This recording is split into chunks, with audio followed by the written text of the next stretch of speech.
প্রধান উপদেষ্টা অধ্যাপক ডক্টর মোহাম্মদ ইউনূস আগামীকাল 4 দিনের সফরে যুক্তরাজ্য যাচ্ছেন। সফরে যুক্তরাজ্যে পাচার হওয়া অর্থ ফেরত আনার বিষয়টি নিয়ে আলোচনা হবে। প্রধান উপদেষ্টা হিসেবে দায়িত্ব নেয়ার পর এটি তার প্রথম যুক্তরাজ্য সফর। 11 জুন ডক্টর ইউনূস লন্ডনে ব্রিটিশ প্রধানমন্ত্রী কিয়ার স্টারমারের সঙ্গে দ্বিপক্ষীয় বৈঠক করবেন এবং 12 জুন সাক্ষাৎ করবেন ব্রিটিশ রাজা তৃতীয় চার্লসের সঙ্গে। লন্ডনে প্রধান উপদেষ্টার সঙ্গে সাক্ষাতের অনুরোধ জানিয়ে চিঠি দিয়েছেন শেখ হাসিনার ভাগ্নি টিউলিপ সিদ্দিক। এক প্রতিবেদনে তথ্য জানিয়েছে ব্রিটিশ দৈনিক দ্য গার্ডিয়ান। সম্মানিত দর্শক শ্রোতা, আপনারা ভিডিওর বিভিন্ন অংশবিশেষ প্রধান প্রধান সংবাদ শিরোনাম আপনারা দেখলেন। আপনাদের বিদগ্ধ মনের অভিব্যক্তিগুলো আমাদের ভিডিওর আদি অন্ত দেখে কমেন্ট বক্সে জানাবেন আশা করি। প্রিয় দর্শক, চলুন আমরা বিস্তারিত ভিডিওগুলো দেখে আসি। প্রধান উপদেষ্টা অধ্যাপক ডক্টর মোহাম্মদ ইউনূস আগামীকাল 4 দিনের সফরে যুক্তরাজ্য যাচ্ছেন। সফরে যুক্তরাজ্যে পাচার হওয়া অর্থ ফেরত আনার বিষয়টি নিয়ে আলোচনা হবে। প্রধান উপদেষ্টা হিসেবে দায়িত্ব নেয়ার পর এটি তার প্রথম যুক্তরাজ্য সফর। 11 জুন ডক্টর ইউনূস লন্ডনে ব্রিটিশ প্রধানমন্ত্রী কিয়ার স্টারমারের সঙ্গে দ্বিপক্ষীয় বৈঠক করবেন এবং 12 জুন সাক্ষাৎ করবেন ব্রিটিশ রাজা তৃতীয় চার্লসের সঙ্গে। হাসিনার ভাগ্নি টিউলিপ সিদ্দিকী তিনিও প্রধান উপদেষ্টার সাথে সাক্ষাৎ করার জন্য চিঠি দিয়েছেন। লন্ডনে প্রধান উপদেষ্টার সঙ্গে সাক্ষাতের অনুরোধ জানিয়ে চিঠি দিয়েছেন শেখ হাসিনার ভাগ্নি টিউলিপ সিদ্দিক। এক প্রতিবেদনে তথ্য জানিয়েছে ব্রিটিশ দৈনিক দ্য গার্ডিয়ান। বিরাট প্রজেক্ট নিয়ে ইউরোপ বিজয় করতে যাচ্ছেন প্রফেসর ডক্টর মোহাম্মদ ইউনূস। যে সাহস বাংলাদেশের ইতিহাসে কেউ করেনি। অসম্ভবকে সম্ভব করার প্রজেক্ট নিয়ে যাচ্ছেন প্রফেসর ইউনূস। রাজনৈতিক অঙ্গনে বিশ্বব্যাপী নাড়াচাড়া শুরু হয়েছে। প্রফেসর ইউনূস লন্ডন যাবেন, প্রয়োজন আরো বিভিন্ন শহরে যাবেন ইউরোপের। আওয়ামী লীগের লোকজন সারা ইউরোপ থেকে আসছে। এখন আবার শেখ পরিবারের লোকজন ইউনূসের সাথে বৈঠক করার জন্য অনুরোধ করছে। শেখ রেহানা ইউনূসের সাথে বৈঠক করতে চায়, চিঠি দিয়েছে। তাহলে বুঝুন, মানে এই যে ওরা বাঁচার জন্য, ওদের জীবন বাঁচানোর জন্য এখন ইউনূসের সাথে বৈঠক করতে চায়। শেখ রেহানা জীবন তামা তামা, থাকে ব্রিটেনে, ওইখানে এমপি, কিন্তু বাংলাদেশ থেকে টাকা নিয়ে এখন ওর রাজনীতি ওখানে শেষ হয়ে গেছে। মানে ইউনূস শুধু বাংলাদেশকে নিয়ন্ত্রণ করতে পারেন না, বাংলাদেশে থেকে ইউরোপে যারা আকাম করে তাদেরকেও নিয়ন্ত্রণ করতে পারেন, তাদেরকেও ধরেছেন। যার ফলে এখন তাদের দৌড়ঝাঁপ শুরু হয়ে গেছে। এই যে টিউলিপের জীবন একদম তামা তামা, বাংলাদেশ থেকে আওয়ামী লীগ যেরকম পালিয়েছে, সব সাজানো সংসার ভেঙে গেছে, ওরকম টিউলিপের ব্রিটেনে সাজানো সংসার ভেঙে গিয়েছে। আবার এরকম একটা পরিস্থিতিতে পড়েছে আওয়ামী লীগ। ব্রিটিশ সরকারের মতো একটা উদার সরকারের কাছ থেকে তো পলিটিক্যাল অ্যাসাইলাম পাওয়ার কথা, কিন্তু শেখ হাসিনা অ্যাসাইলাম পাচ্ছেন না, কেউ পাচ্ছে না। এবার ইউনূসের প্রভাব কত দূর বুঝতে পারছেন। সেই ইউনূস পাচার হওয়া অর্থ ফেরত আনতে যাচ্ছেন। এতে পাচারকারীদের দৌড়ঝাঁপ শুরু হয়েছে। এমনকি এটা বিএনপির জন্য একটা কঠিন বার্তা, কিন্তু আনন্দের খবর জামাত শিবিরের জন্য, কারণ জামাতের কেউ অর্থ পাচার করে না। আর বিএনপির জন্য কেন এটা দুঃসংবাদ? দুঃসংবাদ এই কারণে যে এই যে অর্থ পাচার বা পাচার হওয়া অর্থ যদি ইউনূস ফেরত আনতে পারেন, তাহলে পাচার হওয়ার রাস্তা বন্ধ হয়ে যাবে। যে পাচার হওয়া অর্থ ফেরত আনতে এনেছে, তাহলে তার পাচার করবে না ওইখানে। এবং পাচার হওয়া অর্থ যদি ফেরত আনে, তখন আরো কারা পাচার করেছে সব তথ্য উপত্য বের হয়ে আসবে, আর তাতে বিএনপির নামও যাবে। বিএনপি যখন ক্ষমতা ছিল তখন তারা প্রচুর টাকা পাচার করেছে, সেগুলো নিয়েও কিনা টানাটানি শুরু হয়ে যায়।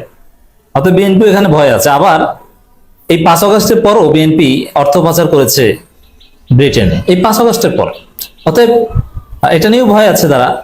এই স্বাধীন বাংলাদেশ 5 আগস্টের যে স্বাধীনতা, এরপরে সর্বপ্রথম অর্থ পাচার করে যুব দলের সভাপতি ছিল এসালাম গ্রুপের কাছ থেকে 200 কোটি টাকা নিয়েছে, 180 কোটি টাকা পাচার করে দিয়েছে এবং 20 কোটি টাকা দিয়ে ইসলামী ব্যাংকে নাশকতা করার চেষ্টা করেছিল। এবং 20 কোটি তো লাগে না, ওরা তো 1 লাখ 1.5 লাখ টাকা খরচ করলে ইসলামী ব্যাংকে নাশকতা করা যায়, কিন্তু পারেনি। বাকিটা ওরা চেয়েছে।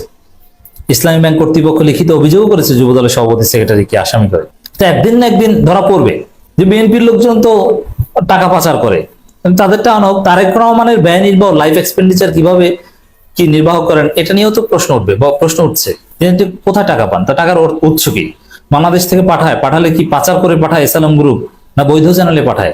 এসব প্রশ্নের উত্তর সহজে মিলবে না। তারেক রহমানের যে ওইখানে লাইফস্টাইল, হিউজ এক্সপেন্ডিচার, এটাও এসালামের টাকা বা এগুলোর সম্পৃক্ততা থাকার সম্ভাবনা। যেমন সালাউদ্দিন আহমেদ একটা স্পষ্ট হয়ে গেছে যে চট্টগ্রামে আওয়ামী লীগের এক নেতার মাধ্যমে এসালাম গ্রুপ টাকা পাঠাতো, এক হিন্দু কর্মীর মাধ্যমে টাকা পাঠাতো সালাউদ্দিন আহমেদের কাছে। সালাউদ্দিন আহমেদ লুঙ্গি পরে তাদের সাথে বৈঠক করতেন, প্রায় যেতেন। ইসকনের এক সদস্যের মাধ্যমে টাকা পাঠাতো এসালাম গ্রুপ সালাউদ্দিনকে।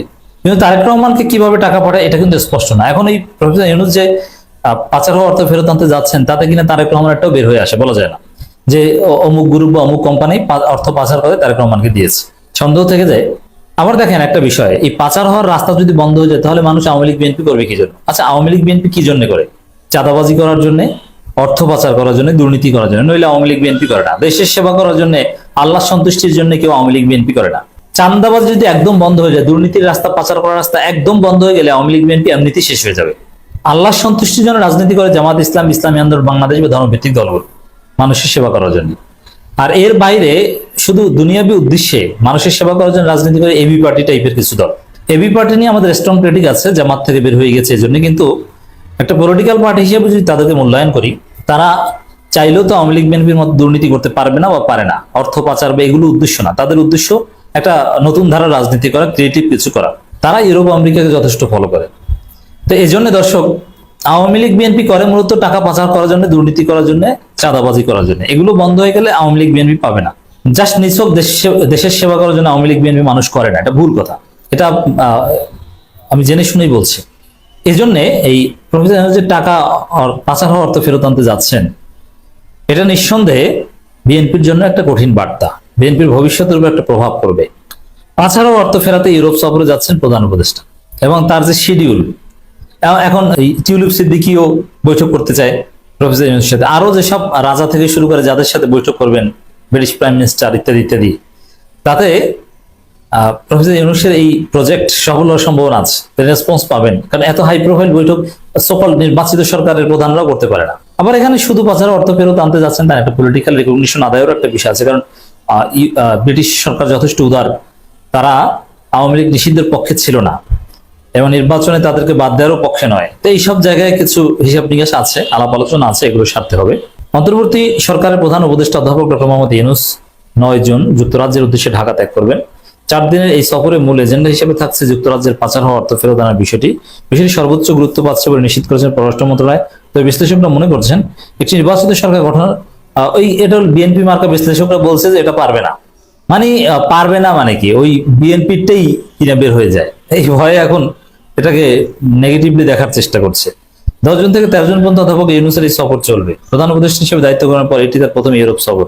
সরকারি এই সফরে তিনি 11 জুন ব্রিটিশ প্রধানমন্ত্রী কিয়ার স্টারমারের সঙ্গে দ্বিপাক্ষিক বৈঠক অংশ নেবেন। 12 জুন তিনি দেখা করবেন ব্রিটিশ রাজা তৃতীয় চার্লসের সঙ্গে। এই রাজা পর্যন্ত বা রানী পর্যন্ত পৌঁছানো, এটা সাধারণত বিদেশি সরকার প্রধানরা আসলে অ্যাভেলেবেল পারেন না। কাজ প্রাইম মিনিস্টারের সাথে, রাজার সাথে কিন্তু ওইভাবে ফরেন ডেলিগেটদের কাজ থাকে না। কিন্তু ইউনূস ইজ ব্যতিক্রম। ইউনূসের দরজা সারা পৃথিবীর জন্য উন্মুক্ত। পররাষ্ট্র মন্ত্রণালয়ের কর্মকর্তা জানিয়েছেন, যুক্তরাজ্যে পাচার হওয়া অর্থ ফেরত আনার বিষয়টি এই সফরে অগ্রাধিকারের ভিত্তিতে আলোচনা হবে। এই জন্য আওয়ামী লীগ বিএনপিতে কান্নাকাটি শুরু হয়েছে। বিএনপির লোকজন বলছে না, এটা পারবে না, এটা সম্ভব না, নির্বাচিত সরকার লাগবে, এই সফরে কি দরকার। আসলে তাদেরটা পাচারের বিষয়টাও কিনা এখানে গোমর ফাঁস হয়েছে। দেখেন, পাচার অর্থ ফেরত আনা একটা প্রক্রিয়া রয়েছে, প্রফেসর ইউনূস ডিপ্লোম্যাটিক আলোচনা করবেন। এখন এটা যখন প্রক্রিয়া শুরু হবে, তখন কারা পাচার করেছে ইত্যাদি ইত্যাদি এই তথ্য তো আসবে, গণমাধ্যমে বের হয়ে আসবে, বা এই বিষয়ে কমিশন গঠন হবে বা কোনো অ্যাকশন কমিটি গঠন হবে। তখন এই বিএনপির লোকজন যে টাকা পাচার করেছে বা করছে এটাও ফাঁস হয়ে যাবে, যার ফলে তারা এটা নেগেটিভলি দেখার চেষ্টা করছে। তো দর্শক, এখানে 12 জুন সেন্ট জেমস প্রাসাদে রাজা তৃতীয় চার্লসের হাত থেকে কিংস চার্লস হারমোনি অ্যাওয়ার্ড গ্রহণ করবেন অধ্যাপক ইউনূস। বিষয়টি গৌরবজনক, ব্যাপক প্রেস্টিজিয়াস একটা অর্জন হবে প্রফেসর ইউনূসের জন্য। প্রফেসর ইউনূস এই ধরনের অর্জনের মাধ্যমে আরো বেশি শক্তিশালী হবে। সম্মানিত দর্শক শ্রোতা, আপনারা ভিডিওগুলো দেখলেন। ভিডিওর মাধ্যমে যে বিষয়গুলো আপনাদের ব্রেনে, আপনাদের মনে দাগ কেটেছে, সেই বিষয়গুলো আমাদেরকে জানাতে পারেন, আমাদের কমেন্ট বক্সে জানাতে পারেন। প্রিয় দর্শক, আশা করি ভিডিওগুলো আপনাদের ভালো লেগেছে। আমাদের চ্যানেলটি সাবস্ক্রাইব করে লাইক এবং শেয়ার করে রাখবেন, যেন পরবর্তী ভিডিও আপলোড করলেই আপনারা পেয়ে যান। ধন্যবাদ সকলকে।